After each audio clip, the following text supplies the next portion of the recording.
It's easy to misinterpret the bad things that happen in our lives, just as it is easy to misinterpret the bad things that happen in history. Hi, I'm Warren, the rector here at St. Columba's.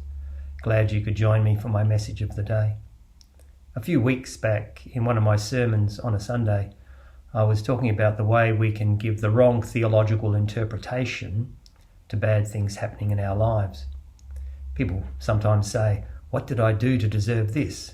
As though there is some power, God, who is behind the inspiration behind the bad thing, maybe to punish us or something.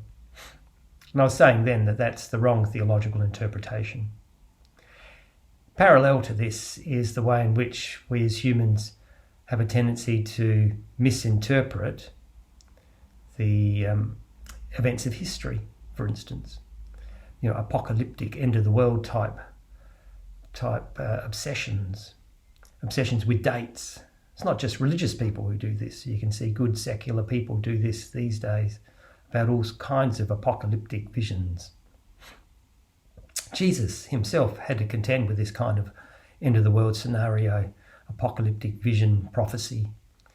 On Sunday we read from Mark chapter 13, which is a chapter devoted to what appears to be this very thing, apocalyptic, the end of the world. When's it all going to happen, Jesus? But if you read it carefully, you can see that actually he does exactly the opposite to what you think he's doing. It's easy to get lost here because the chapter itself is full of a lot of biblical allusions and imagery which do have a real feel of apocalyptic. But actually, if you read it carefully, he is telling his disciples not to get obsessed, not to give the wrong theological interpretation to the events of history. So when he's asked, when's all this going to happen, Jesus? He says, well, first, don't get led astray by all the false messiahs who are going to say all sorts of things. And don't misinterpret bad things that happen in history, like wars, for instance, or earthquakes or whatever. You might want to give a theological interpretation to those things, but the wrong theological interpretation is to say that God's doing it, that God is somehow the inspiration behind these events to bring about the end of the world. This way, God's sort of punishment of us or something. It's very important. If you were to read Mark chapter 13 with that in mind, and not to get lost in the detail, but to keep a sense of the sweep of it, you'll get that sense that he's actually saying, hey, don't get misled. Don't make the wrong theological interpretation. He does talk about all kinds of things with all kinds of imagery, and he talks about how his disciples will be persecuted, etc., all this kind of thing. Yep. But stay with it. If you read it, you will see what I'm talking about. Right at the end of the chapter, in the last 2 verses or so, Jesus gives a little parable about how the owner of the house is going to leave and leaves the servants in charge, and they have to be awake, ready for the return of the master. Because you don't know when the master is going to come back. And he gives the times that the master might come back as the 4 watches, the Roman watches of 3 hours each of evening. Will he come back at evening? Be awake, be ready. Midnight, cockcrow, and dawn.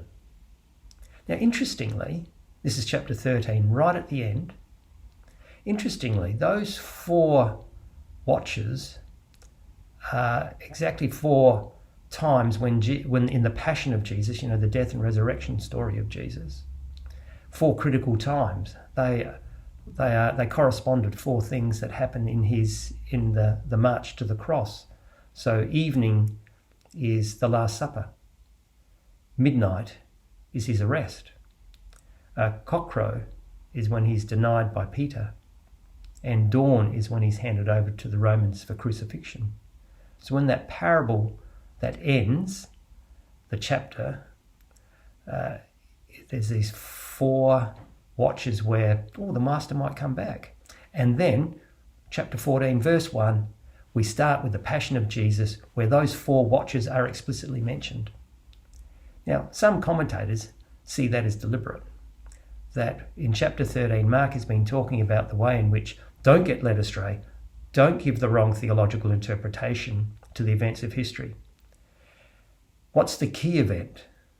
The event that interprets all of history, that we should give absolute paramount theological interpretation to?